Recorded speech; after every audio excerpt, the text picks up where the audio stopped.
all these books are trying to set their own odds. So essentially, these books get out of sync often. The market, especially when sports books first launched in the US, when it first legalized, it was a super inefficient betting market.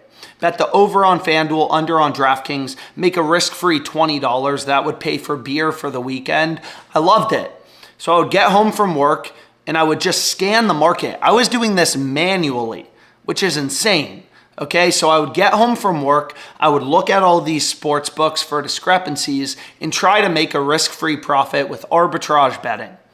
As my bankroll kind of grew, I would aim before I went to bed to make $100 of risk-free profit. I would get home from work at 5 p.m., open up the sports books, one tab for each book, look through them all, look for discrepancies, follow, injury updates and look for discrepancies between books when lineup news came out.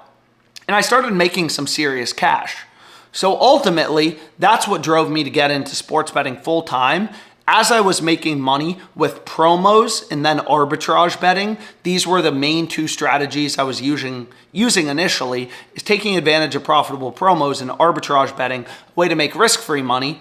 I spent a lot more time invested in learning about profitable sports betting. I read papers, I watched limitless YouTube videos, limitless Reddit threads, kind of learning about all these different strategies.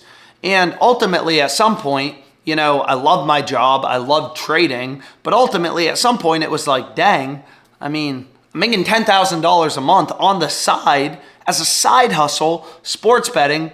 Why am I going to work?